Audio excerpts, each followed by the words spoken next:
इस धारावाहिक के प्रायोजक है sunrise restaurant, station road, Ajmer.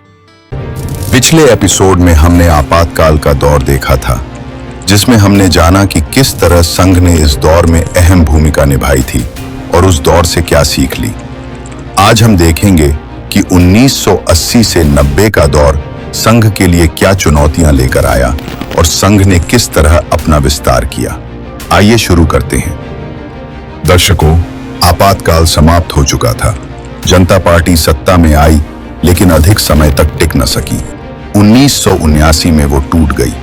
1927 से 80 के राजनीतिक प्रयोग के बाद संघ से जुड़े नेताओं ने नया राजनीतिक दल बनाया, जो था भारतीय जनता पार्टी। यही वो दौर था जब संघ की राष्ट्रीय पहचान राजनीति और समाज दोनों में और गहरी हुई। 6 अप्रैल 1980 को दिल्ली में भारतीय जनता पार्टी की स्थापना हुई। अटल बिहारी वाजपेयी अध्यक्ष बने। लाल कृष्ण आडवाणी, नानाजी देशमुख, भैरों सिंह शेखावत, ये सभी संघ की पृष्ठभूमि से आए हुए नेता थे। बीजेपी का आदर्श वाक्य बना अखंड भारत, सांस्कृतिक राष्ट्रवाद और सकारात्मक राजनीति। हालांकि शुरुआती चुनावों में सफलता सीमित रही, लेकिन संघ को विश्वास था कि एक न एक दिन यह विचारधारा पूरे देश को आकर्षित करेगी। 1984 अयोध्या में राम जन्मभूमि आंदोलन की शुरुआत हुई। विश्व हिंदू परिषद और संघ ने मिलकर यह संकल्प लिया कि भगवान श्री राम का मंदिर अयोध्या में ही बनेगा। यह केवल मंदिर का आंदोलन नहीं था, बल्कि सांस्कृतिक अस्मिता और आत्मगौरव का आंदोलन था। देश भर में रामशिलाओं का संग्रह, यात्राएं और जन जागरण हुआ।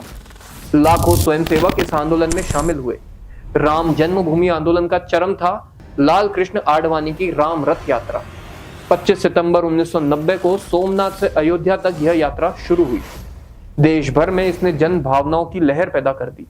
गांव गांव, शहर शहर जय श्री राम के नारे से गूंजने लगे। भले ही यात्रा अयोध्या पहुंचने से पहले रोक दी गई, लेकिन इसने भारतीय राजनीति की दिशा बदल दी थी। राम जन्मभूमि आंदोलन ने समाज में गहरा असर छोड़ा। लाखों युवाओं को संघ और उसके संगठनों से जोड़ा। सांस्कृतिक चेतना की एक नई लहर उठी और भारतीय राजनीति में हिंदुत्व और सांस्कृतिक राष्ट्रवाद केंद्र में आ गया। विदेशों में भी भारतीय समुदाय ने इस आंदोलन का समर्थन किया। राम एक जन भावना का प्रतीक बन गए। इस पूरे दौर में संघ का संगठनात्मक ढांचा लगातार सक्रिय रहा। विश्व हिंदू परिषद मंदिर आंदोलन को संचालित कर रही थी। बीजेपी राजनीतिक मोर्चे पर संघर्ष कर रही थी और संघ के स्वयंसेवक गांव-गांव जाकर जन जागरण कर रहे थे। यही एकजुटता इस आंदोलन की सबसे बड़ी ताकत बनकर सामने आई। लेकिन इस आंदोलन को लेकर कई आलोचनाएं भी हुई। कुछ लोग कहते थे कि यह केवल एक सांप्रदायिक राजनीति है, लेकिन संघ का दृष्टिकोण एकदम स्पष्ट था कि यह भारतीय संस्कृति और आस्था की पुनर्स्थापना का प्रश्न है।